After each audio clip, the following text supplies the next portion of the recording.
Assalamualaikum warahmatullahi wabarakatuh. Selamat siang semuanya. Apa kabar? Alhamdulillah ya, sehat semua.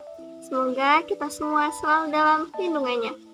Sebelum kelas dimulai, alangkah lebih baiknya kita berdoa bersama-sama terlebih dahulu.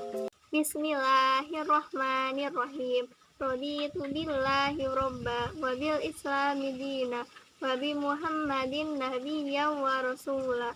Rabbi zidni ilma warzuqni fahma. Amin ya rabbal alamin. Pada pertemuan kali ini kita akan belajar mengenai birrul walidain. Apa sih itu birrul walidain? Nah, nanti kita bakal bahas bersama-sama. Tapi sebelum itu, Ibu ingin absen kalian terlebih dahulu. Yang pertama, Anissa, Atika, Cahya, Deswita, Iqbal, Kirana. Oke, sudah semua ya. Nah, langsung saja kita ke materinya mengenai birrul walidain. Jadi apa sih itu birrul walidain? Jadi birrul walidain adalah berbuat baik kepada orang tua, berbuat kebaikan atau berkhidmat kepada orang tua kita, menaati perintahnya dan mendoakan kebaikan, baik ketika kedua orang kita masih hidup maupun ketika kedua orang tua kita sudah meninggal. Sesuai firman Allah dalam Quran surat Luqman ayat 14, Inaskurli wali walidaik ilayil masir, yang artinya bersyukurlah kepadaku dan kepada dua orang ibu bapakmu. Nah, sebagai seorang anak sudah sepantasnya kita berbuat baik kepada kedua orang tua kita. Ketika orang tua kita menyuruh kita untuk mengerjakan sesuatu gitu, hendaklah kita segera mengerjakannya segera mungkin, dan janganlah kita berkata kepadanya gitu, nantilah, iya deh, iya nanti gitu. Itu nggak boleh ya. Kemudian kita tidak boleh nih berbicara menggunakan nada tinggi kepada orang tua kita, atau membentak, bahkan mengucapkan kata-kata yang menyakiti hatinya, menyakiti perasaannya. Itu tidak boleh. Sebagaimana yang kita tahu bahwasanya Rasulullah Shallallahu Alaihi Wasallam bersabda, kata beliau, ridha Allah itu tergantung pada ridha orang tua, dan murka Allah itu tergantung pada murka orang tua.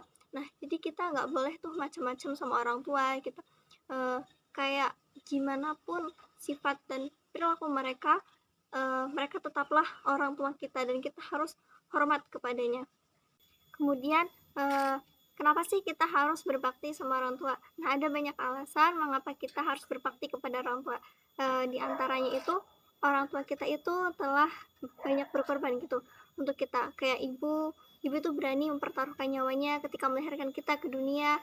Kemudian bapak yang bekerja banting tulang untuk menghidupi keluarganya. Lelah sudah pasti, tapi kan beliau tidak pernah sekalipun mengeluh di depan anak maupun istrinya. Nah, yang selanjutnya itu adalah kasih sayang kedua orang tua kita itu gak ada duanya. Berapapun orang yang menyayangi kita, tetap kasih sayang orang tua itu pemenangnya gitu. Tidak ada yang bisa menandingi. Kemudian anak merupakan belahan jiwa ibu bapaknya.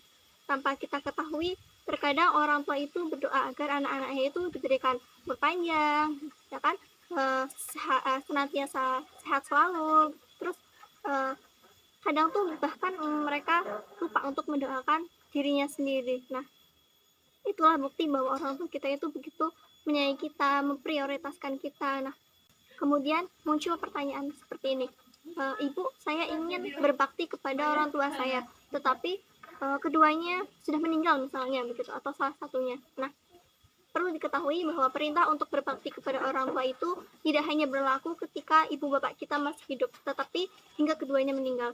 Ketika ibu bapak kita masih hidup, sebagai bukti bahwa kita berbakti kepada keduanya, kita bisa melakukan berbagai hal. Di antaranya itu menaati perintahnya, tentu saja perintah yang baik.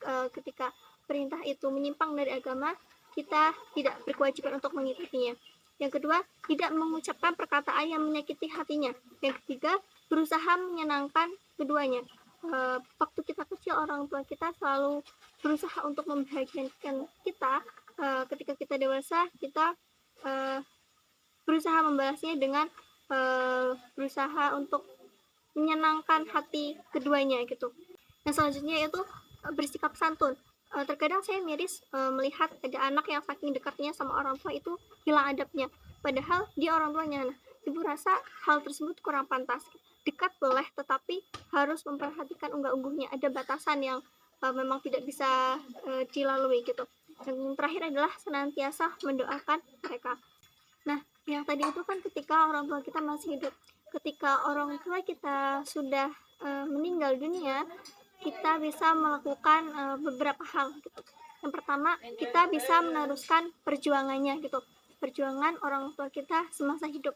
Yang kedua, senantiasa menjalin silaturahim dengan orang-orang yang pernah dekat dengan ibu bapak kita semasa keduanya hidup gitu.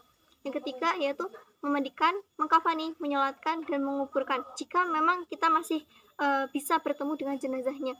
Kalau misalkan tidak bisa bertemu, ya kita bisa memohonkan ampun untuk keduanya dan selalu mendoakan kebaikan untuk ibu bapak kita. Yang kelima yaitu melaksanakan wasiatnya jika memang sebelum wafat kedua orang tua kita atau salah satu di antaranya itu menitipkan wasiat untuk kita.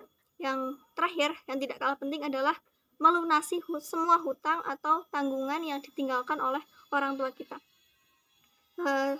Sebagaimana dalam hadis dari Ahmad, Abu Daud, dan Ibnu Majah bahwasanya tetap berbaktilah pada orang tuamu yang sudah meninggal dengan mensolatkan mereka, memohonkan ampun untuk mereka, memenuhi janji mereka, memuliakan rekan mereka, dan menyambung silaturahim yang memang terjalin sebab keberadaan mereka.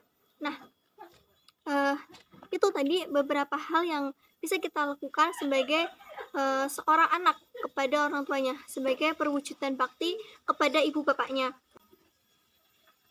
Jadi bisa kita simpulkan bahwa mau bagaimanapun orang tua kita, mungkin banyak jeleknya daripada baiknya, mereka tetaplah orang tua kita, dan sebagai anak sudah sepatutnya kita berbakti kepada orang tua kita gitu.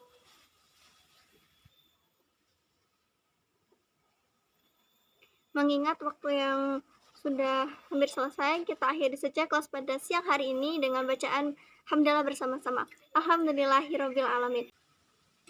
Terakhir, Ibu ingin memberikan tugas kepada kalian. Silakan buat video bukti kalian berbakti kepada orang tua kalian, dikirim paling lambat Kamis depan ya. Sekian kelas pada siang hari ini, Bu akhiri. Wassalamualaikum warahmatullahi wabarakatuh.